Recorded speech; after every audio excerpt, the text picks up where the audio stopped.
आज की हमारी इस वीडियो में हम यहाँ पे इंटरव्यू का एक ऐसा ट्रिकी क्वेश्चन देखने वाले हैं जिसका जवाब देते टाइम काफी लोग जो है यहाँ पे कंफ्यूज हो जाते हैं। तो अगर आपको इंटरव्यू में कभी कोई ये पूछे कि जावा के अंदर अपकास्टिंग और डाउनकास्टिंग क्या होती है, तो आपको यहाँ पे किस तरीके से उसका जवाब देना है, आज हम इस वीडियो में उसके बारे में बात करेंगे।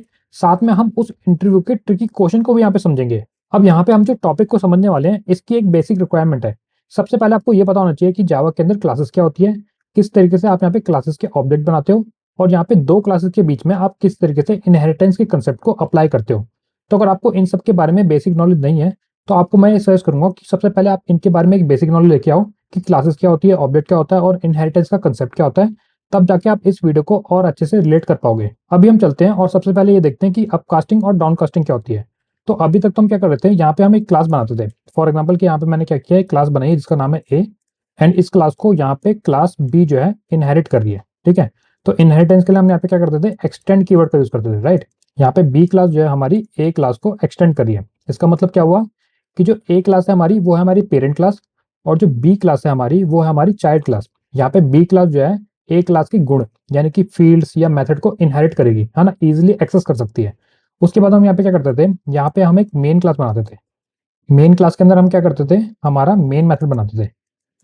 राइट, अब इस मेन मेथड के अंदर हम क्या करते थे, यहाँ पे ऑब्जेक्ट बनाते थे हमारे क्लास ए का। अगर हमें क्लास ए की फील्ड या मेथड को एक्सेस करना है तो हम यहाँ पे क्या करते थे, ऑब्जेक्ट बनाते थे क्लास ए का। राइट, न्यू कीवर्ड का यूज करके हम यहाँ पे किसी भी क्लास का ऑब्जेक्ट बना सकते हैं। तो यहाँ पे हमने क्या किया, यहाँ पे हमने ए क्लास का ऑब्जेक्ट बनाया जिसका नाम है हमारा ओबीजे ए। अब यहाँ पे हम क्या करते हैं, बी क्लास का ऑब्जेक्ट बनाएंगे जिसका नाम होगा हमारा obj B. Right, equal to new B class के हम कंस्ट्रक्टर को कॉल करेंगे। तो यहाँ तक तो हम सभी को पता है कि किस तरीके से हम यहाँ पे किसी भी क्लास का ऑब्जेक्ट जो है वो बना सकते हैं। एक तरीके से हमको ये पता है कि ऑब्जेक्ट बनाने का सिंटेक्स जो है वो क्या है। राइट, अब इंटरव्यू में आपको क्या पूछा जाता है, इंटरव्यू में आपको ये पूछा जाता है कि लेट से यहाँ पे मैं क्या करता हूँ, यहाँ पे मैंने ए क्लास को कॉल किया और मेरे ऑब्जेक्ट का नाम रखा object A equal to new. And इस बार मैं यहाँ पे क्या करूंगा, यहाँ पे मैं चाइल्ड क्लास के कंस्ट्रक्टर को कॉल करूंगा। ठीक है, अब इसी का मैं उल्टा करता हूँ, मैं यहाँ पे क्या करता हूँ, यहाँ पे मैं बी क्लास को पहले कॉल करता हूँ एंड इसका नाम देता हूँ मैं object B equal to new A. ठीक है, तो इंटरव्यू में आपसे पूछा जाएगा कि यहाँ पे हमने क्या किया, पहले ए क्लास का ऑब्जेक्ट बनाया, ठीक है, उसके बाद हमने यहाँ पे बी क्लास का ऑब्जेक्ट बनाया। राइट, अब ये दोनों तरीके तो सही है।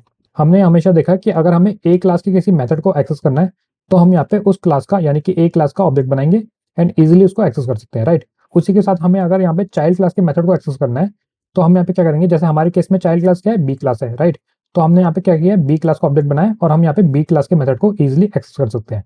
अब इंटरव्यूअर आपको ये पूछेगा कि यहाँ पे मैंने क्या किया है, मेरा जो रेफरेंस वेरिएबल है वो है मेरे पेरेंट क्लास का और जो मेरा ऑब्जेक्ट है वो है मेरे चाइल्ड क्लास का। मैं यहाँ पे क्या कर रहा हूँ, चाइल्ड क्लास के ऑब्जेक्ट को यहाँ पे मैं पेरेंट क्लास के रेफरेंस में डालने की कोशिश कर रहा हूँ। तो क्या ये मेरा लीगल तरीका है? हमें ये पता है कि जो ऊपर के दो तरीके हैं ये हमारे लीगल है। इन ऑब्जेक्ट के थ्रू हम यहाँ पे उन क्लासेस के मेथड को एक्सेस कर सकते हैं। राइट, तो क्या हम इस तरीके से भी क्लासेस के मेथड को एक्सेस कर सकते हैं? तो सबसे पहला क्वेश्चन तो आपको यही आएगा। उसके बाद आपसे ये भी पूछेंगे कि इस बार क्या हुआ मेरा, इस बार मेरा रेफरेंस वेरिएबल जो है वो है मेरी चाइल्ड क्लास का और इसमें मैं ऑब्जेक्ट जो पास कर रहा हूँ वो मैं पास कर रहा हूँ पेरेंट क्लास का। तो अगर आपको ये नहीं पता कि रेफरेंस वेरिएबल क्या होता है, मैं आपको बता दूं। रेफरेंस वेरिएबल बेसिकली वो वेरिएबल होता है जो होल्ड करता है, जैसे कि आपका कोई भी वेरिएबल है। राइट, जैसे कि मैंने यहाँ पे क्या किया, एक स्ट्रिंग वेरिएबल बनाया, स्ट्रिंग वेर इक्वल टू, यहाँ पे मैंने क्या किया है, इसके अंदर एक डेटा स्टोर कर दिया है ना, जैसे मैंने कुछ भी यहाँ पे डेटा स्टोर कर दिया है। अब ये क्या है मेरा, ये है मेरा वेरिएबल। राइट, इसी तरह से यहाँ पे क्या है, ये ओबीजे ए क्या है हमारा, ये है हमारा वेरिएबल। ये वेरिएबल हमारा किस टाइप का है, ये है हमारा पेरेंट क्लास टाइप का। राइट, पेरेंट क्लास कौन सी है हमारी, क्लास ए है। उसके बाद हम यहाँ पे डेटा क्या स्टोर कर रहे हैं, हम यहाँ पे डेटा स्टोर कर रहे हैं हमारी चाइल्ड क्लास के ऑब्जेक्ट का। अब यहाँ पे एक क्वेश्चन तो आपका ये हो गया कि कौन सा तरीका ऑब्जेक्ट बनाने का आपका लीगल है और कौन सा तरीका आपका ऑब्जेक्ट बनाने का इलीगल है। इस चीज को हम आगे देखेंगे कि कौन सा तरीका सही है। अब आपको मैं बताता हूँ यहाँ पे अपकास्टिंग और डाउनकास्टिंग क्या होती है। तो कभी भी आप अगर किसी ऐसे ऑब्जेक्ट को जो कि आपका चाइल्ड क्लास का ऑब्जेक्ट है उसको आप पेरेंट क्लास के रेफरेंस में डाल रहे हो तो यहाँ पे आप कर रहे हो अपकास्टिंग। तो यहाँ पे आप क्या कर रहे हो, अपकास्टिंग। ठीक है, इस केस में हम क्या कर रहे हैं, यहाँ पे हमारा ऑब्जेक्ट जो है वो कौन सी क्लास का है, यहाँ पे हमारा जो ऑब्जेक्ट है वो हमारा चाइल्ड क्लास का है। राइट, एंड यहाँ पे हम क्या कर रहे हैं, हमारे पेरेंट क्लास के रेफरेंस के अंदर यहाँ पे इस चाइल्ड क्लास के ऑब्जेक्ट को डालने की कोशिश कर रहे हैं। तो ये जो हुआ हमारा, हम यहाँ पे छोटे से बड़े में डाल रहे हैं, है ना, तो एक तरीके से हमारी अपकास्टिंग भी हम यहाँ पे बड़ा कर रहे हैं। उसके बाद हम यहाँ पे नीचे क्या कर रहे हैं, हम यहाँ पे लाइन नंबर 17 पे डाउन कास्टिंग कर रहे हैं। हमने यहाँ पे क्या किया है, हमने यहाँ पे पेरेंट क्लास के ऑब्जेक्ट को हमने यहाँ पे चाइल्ड क्लास के रेफरेंस में डाला है। पेरेंट क्लास क्या है हमारी ए क्लास और चाइल्ड क्लास क्या है हमारी बी क्लास। राइट, तो हमने यहाँ पे बड़े से छोटे में डालने की कोशिश करी है, तो एक तरीके से हमने यहाँ पे डाउन कास्टिंग करी है। तो ये हुई हमारी डाउन कास्टिंग। ठीक है, तो इतना आपको समझ में आ गया कि अपकास्टिंग और डाउन कास्टिंग क्या होती है। अब हम क्या करते हैं, इसके ऊपर हम प्रोग्राम बनाते हैं और प्रोग्राम के अंदर समझने की कोशिश करते हैं कि यहाँ पे हमारा कौन सा ऑब्जेक्ट बनाने का तरीका लीगल है और कौन सा हमारा इलीगल तरीका है। ठीक है, तो यहाँ पे मैं क्या करता हूँ, सोर्स पर राइट क्लिक करता हूँ, न्यू पे सेलेक्ट करता हूँ और क्रिएट करता हूँ जावा क्लास। इस क्लास का यहाँ पे मैं नाम दूंगा रेफरेंस ऑब्जेक्ट। ठीक है, अब इस मेन क्लास के अंदर हम बनाएंगे हमारा मेन मेथड, जिसके लिए यहाँ पे मैं यूज करूंगा वॉइड मेन का। एंड यहाँ पे मैं क्या करूंगा, एक क्लास बनाऊंगा जिसका नाम होगा पेरेंट। ठीक है, पेरेंट वन करके मैंने एक क्लास बनाई है। एंड इस क्लास के अंदर मैं अभी के लिए एक मेथड बनाता हूँ, let's say public void get salary. ठीक है, एंड इसके अंदर यहाँ पे system dot out dot println के थ्रू एक मैसेज प्रिंट करेंगे जो कि है parent salary is may be 50,000। ठीक है, अब मैं यहाँ पे क्या करूंगा, यहाँ पे मैं एक और क्लास बनाऊंगा जो कि हो गया हमारी चाइल्ड नाम से। ठीक है, चाइल्ड वन हमने यहाँ पे क्लास बनाई है और जो कि हमारी एक्सटेंड करेगी हमारे पेरेंट वन क्लास को। ठीक है, यहाँ पे हमने क्या किया, इनहेरिटेंस को अप्लाई किया। एंड इसके अंदर भी हम यहाँ पे सेम मेथड को ही रखेंगे, बस यहाँ पे मैसेज को हम थोड़ा चेंज कर देते हैं, child salary is may be 20,000। ठीक है, अब यहाँ पे क्या करेंगे, हम मेन मेथड के अंदर हम सबसे पहले हम यहाँ पे पेरेंट वन क्लास का ऑब्जेक्ट बनाएंगे equal to new parent one constructor को कॉल करेंगे।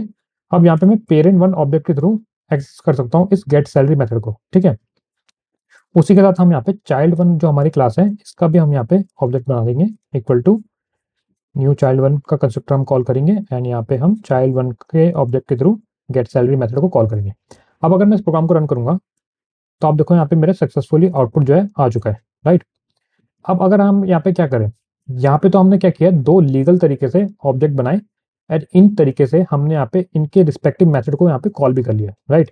अब मैं यहाँ पे क्या करूँ, यहाँ पे मैं पेरेंट वन यानी कि मैंने क्या किया, यहाँ पे पेरेंट वन जो मेरा मेथड क्लास है इसका यहाँ पे मैंने रेफरेंस लिया है। एंड इसके अंदर यहाँ पे मैंने चाइल्ड वन जो मेरा ऑब्जेक्ट है ना, चाइल्ड क्लास के ऑब्जेक्ट को यहाँ पे मैंने स्टोर करने की कोशिश करी। अब अगर मैं यहाँ पे क्या करूँ, पेरेंट वन ऑब्जेक्ट के थ्रू मेथड को कॉल करूँ जो कि है गेट सैलरी। अब देखो यहाँ पे क्या है कि यहाँ पे जो गेट सैलरी मेथड है मेरा, ये सेम है मेरा पेरेंट के अंदर भी और सेम है मेरा चाइल्ड के अंदर भी, राइट। तो हमने यहाँ पे क्या किया, चाइल्ड ने यहाँ पे क्या किया है, जो हमारे पेरेंट क्लास का मेथड है गेट सैलरी, इसको एक तरीके से ओवरराइड किया है, राइट। तो हम यहाँ पे क्या करते हैं, @ ओवरराइड एनोटेशन लगाते हैं। ठीक है, अब हम यहाँ पे क्या करेंगे, अब अगर मैं इस प्रोग्राम को रन करूँ तो आपको क्या लगता है कि जो मेरा पेरेंट वन ऑब्जेक्ट है वो क्या मेरे पेरेंट वाले मेथड को कॉल करेगा या मेरे चाइल्ड वाले मेथड को कॉल करेगा। तो अगर मैं इस प्रोग्राम को रन करूँ तो आप देखो इसने यहाँ पे क्या किया है, इसने यहाँ पे हमारे चाइल्ड क्लास के अंदर जो मेथड था उसको कॉल किया और उसके अंदर हमारा क्या मैसेज था, चाइल्ड सैलरी इज 20,000। तो यहाँ पे हमारा प्रिंट हो चुका है। ठीक है, अब हम क्या करें, यहाँ पे हम थोड़ा उल्टा करते हैं।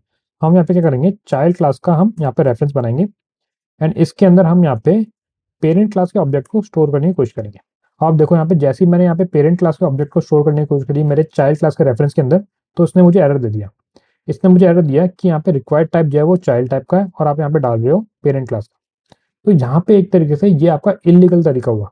तो इंटरव्यू में कभी आपको ये पूछा जाए कि यहाँ पे आप पेरेंट क्लास के ऑब्जेक्ट को चाइल्ड क्लास के रेफरेंस में डाल सकते हो, तो आपको यहाँ पे आंसर नो में देना है। ठीक है, आप यहाँ पे उल्टा कर सकते हो, आप यहाँ पे चाइल्ड क्लास के रेफरेंस को पेरेंट क्लास में डाल सकते हो, बट आप यहाँ पे पेरेंट क्लास के रेफरेंस को चाइल्ड में डाल सकते हैं। आई नो कि ये थोड़ा कंफ्यूजिंग है, मैं आपको एक और एग्जाम्पल के थ्रू यहाँ पे समझाने की कोशिश करता हूँ कि मान लो कि यहाँ पे मेरे पास एक क्लास है जिसका नाम है एनिमल।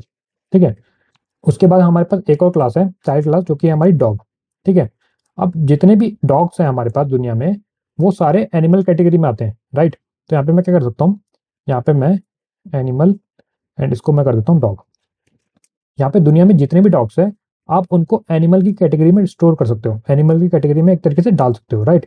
बट आप यहाँ पे जितने भी एनिमल है उनको आप डॉग की कैटेगरी में नहीं डाल सकते, क्योंकि एनिमल के अंदर तो डॉग के अलावा बाकी सारे एनिमल्स भी आते हैं, राइट। कैट आती है, काऊ आती है, राइट। तो इसलिए आप यहाँ पे चाइल्ड ऑब्जेक्ट को पेरेंट क्लास के रेफरेंस में डाल सकते हो, बट आप यहाँ पे पेरेंट के ऑब्जेक्ट को चाइल्ड के रेफरेंस के अंदर नहीं डाल सकते। ठीक है, तो अगर आपको इंटरव्यू में यही क्वेश्चन पूछा जाए तो आप यहाँ पे एनिमल और ये डॉग वाला एग्जाम्पल लेके बता सकते हो और यहाँ पे आप समझा सकते हो कि कौन सा ऑब्जेक्ट बनाने का लीगल तरीका है और कौन सा ऑब्जेक्ट बनाने का इलीगल तरीका है। अब मैं आपको यहाँ पे अपकास्टिंग और डाउनकास्टिंग को एक बार दोबारा समझाता हूँ। तो अभी तक हमने यहाँ पे क्या किया, हमने यहाँ पे अपकास्टिंग करी। अपकास्टिंग में कैसे समझाता हूँ, जैसे हमने क्या करते हैं यहाँ पे हमने क्या किया कि हमारे पास एक पेरेंट क्लास का ऑब्जेक्ट है ना, इस पेरेंट वन वेरिएबल के अंदर स्टोर है। ठीक है, हम यहाँ पे क्या करते हैं, इसको हम उठा के डाल देते हैं चाइल्ड के अंदर, ठीक है। तो यहाँ पे आप देखो जैसे ही मैं सेमीकोलन लगाऊंगा इसने मुझे यहाँ पे एरर दे दिया। ये बेसिकली क्या कह रहा है, अब देखो पेरेंट वन जो रेफरेंस वेरिएबल है हमारा, उसके अंदर क्या स्टोर है, उसके अंदर पेरेंट वन जो है पेरेंट का ऑब्जेक्ट स्टोर है, राइट। हम यहाँ पे क्या कर रहे हैं, उसको हम यहाँ पे चाइल्ड के जो रेफरेंस है उसके अंदर स्टोर करने की कोशिश कर रहे हैं। एक तरीके से हम यहाँ पे डाउन कास्टिंग करने की कोशिश कर रहे हैं, बड़े से हम क्या कर रहे हैं छोटे में डाल रहे हैं, राइट। तो आप देखो इसने मुझे एरर दिया है और ये कह रहा है कि मुझे इसको कास्ट करना पड़ेगा। तो अब हम यहाँ पे क्या करेंगे, एक तरीके से टाइप कास्टिंग करेंगे। तो जैसे ही मैं इस पर क्लिक करूंगा तो आप देखो यहाँ पे मेरा एरर रिजॉल्व हो चुका है। अब इसी का अगर मैं उल्टा करूँ, जैसे कि यहाँ पे मैं क्या करूँ, यहाँ पे मैं क्या करता हूँ कि इस बार यहाँ पे मैं पहले चाइल्ड क्लास का ऑब्जेक्ट बनाता हूँ, ठीक है। चाइल्ड क्लास का ऑब्जेक्ट हम किस तरीके से बनाएंगे, child one equal to new child one, ठीक है। ये हमने क्या किया, चाइल्ड क्लास का ऑब्जेक्ट बनाया। अब इसको हम क्या कर रहे हैं, यहाँ पे पेरेंट क्लास के रेफरेंस के अंदर डालने की कोशिश कर रहे हैं, ठीक है। बाकी मैं कोड एक बार हटा देता हूँ। तो आप देखो यहाँ पे मुझे कोई भी एरर नहीं आई। लास्ट टाइम मुझे एरर आई थी तो उसने मुझे बोला था कि अगर आपको एरर रिजॉल्व करनी है तो आपको टाइप कास्टिंग करनी पड़ेगी। अभी हमने क्या किया, हमने यहाँ पे हमने चाइल्ड क्लास के ऑब्जेक्ट को पेरेंट क्लास के रेफरेंस में डालने की कोशिश करी। एक तरीके से हमने यहाँ पे अप कास्टिंग करी। तो यहाँ पे हमें कोई भी दिक्कत नहीं आई। सिस्टम क्या करता है, अप कास्टिंग के टाइम पे वो ऑटोमेटिकली उसको कास्ट कर देता है, यहाँ पे आपको कोई भी एरर नहीं देता। बट डाउन कास्टिंग के टाइम पे आपको यहाँ पे मैनुअली कास्ट करना पड़ता है ताकि आपके सिस्टम का जो एरर है वो रिजॉल्व हो जाए, ठीक है। तो आई होप कि अब आपको पता चल गया होगा कि यहाँ पे अपकास्टिंग और डाउनकास्टिंग क्या होती है। और इंटरव्यू में आपको वो ट्रिकी क्वेश्चन पूछा जाता है कि कौन सा तरीका जो है वो ऑब्जेक्ट बनाने का लीगल है और कौन सा तरीका जो है वो इलीगल है। तो आप इसी प्रोग्राम को प्रैक्टिस करो अपने लैपटॉप और डेस्कटॉप पे, कुछ क्लासेस बनाओ, उनके ऑब्जेक्ट बनाओ और ये देखो कि कौन सा ऑब्जेक्ट बनाने का तरीका जो है वो लीगल है और कौन सा जो है इलीगल है। मैं मिलता हूँ आपको हमारी जावा की सीरीज की नेक्स्ट वीडियो में। तब तक के लिए कीप कोडिंग।